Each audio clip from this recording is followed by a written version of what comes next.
Now, the pandemic situation is also backsliding dramatically in New York State, which yesterday recorded a 7-month statewide high of nearly 5,980 new coronavirus cases. 34 New Yorkers dying of COVID-19 a day before that. Now, that's led to a new round of closures, including in New York City public schools. But that's not deterring one community, Brooklyn's Satmar Hasidim. It emerged this weekend that the Satmar community of Williamsburg managed to stage a wedding on October 8th, attended by some 7,000 maskless attendees packed into a local synagogue. They managed to keep it secret from officials and media by making all arrangements, including invitations, via word of mouth. This despite the fact that numerous ultra-Orthodox rabbis and prominent figures in the New York area have died of coronavirus, including just last month, the president of the very synagogue where this wedding was held.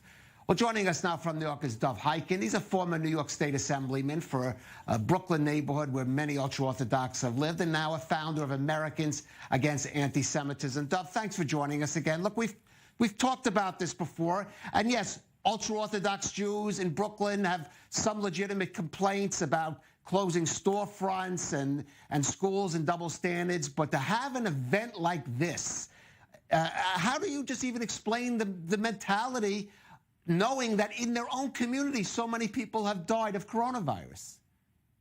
It makes no sense. It's insane. It's beyond comprehension how they could do this. I mean, one of the most important things in Judaism is to protect life. Human life is more important than anything. Who is the grand rabbi going to be responsible for people who end up in the hospital or individuals who may actually die as a result of this insane event? What kind of leadership is that? What kind of message does it send to everyone that the grand rabbi can have a big wedding, but other people have to be careful and cannot make a wedding even of 50 people or 100 people? It's absolutely insane. It's inexcusable.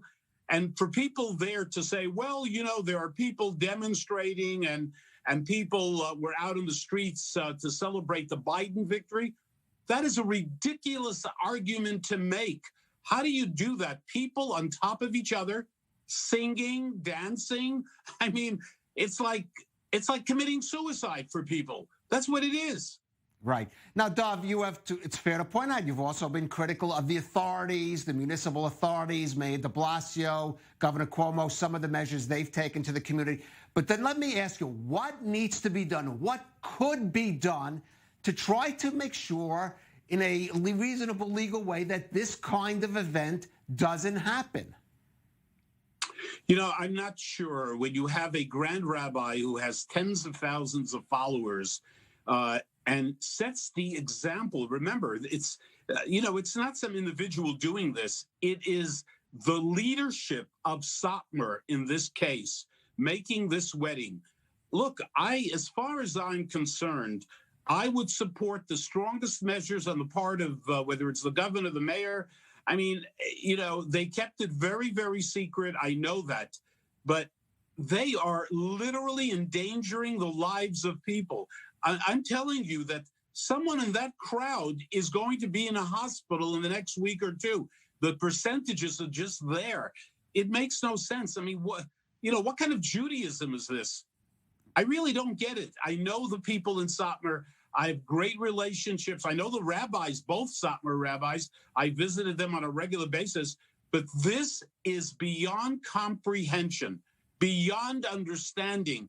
Like, I've called around with people at Satmar, friends of mine, and they don't understand. They just don't get it. But, you know, when the rabbi says it's okay to make a wedding, you know, the Hasidim, you know, they follow the Rebbe. What a horrible message. What a lack of leadership. What a pathetic situation. It's embarrassing. It's not sanctifying God's name. It is desecrating God's name. And that's one of the worst things anyone can do. It is just a horror. Why do you need a wedding with thousands of people? Why? What for? You know, make a smaller wedding and use the rest of the money for tzedakah, for charity. Why do you have to make such a big wedding, for God's sake? Let me ask you briefly, Dov, because this was kept secret while it was happening and shortly after. But of course, word leaked out. It became a big story in, for example, the New York Post. In your current job, are you concerned this kind of the coverage that this event has could lead to some anti-Semitism in Brooklyn, in New York? Oh, Calev, there's no question about that. There is no question about that. It already has done that. When people in certain communities think that they have a different law from everyone else, and again, I repeat, there's no excuse to say, well, look, they're doing it too, so we can do it as well. People are dying. People are in the hospital in greater numbers these past few weeks than in a very long time. Why would anyone want to endanger the lives of people for a wedding, for God's sake? You can make a wedding. I mean, you think the wedding is going to be, you think the marriage is going to be more successful because you have thousands of people there? I mean, you know, for God's sake, this has to stop. And am I optimistic it will? Absolutely not, unfortunately. Right. So, you know, as far as I'm concerned, I support government being very, very tough, taking very strong. Okay. There is no excuse for endangering the lives of people. Remember, a lot of the people who went to this wedding, they go home to their families. Dov, we'll have to leave it at that. Dov Heikind from New York, thank you for joining us.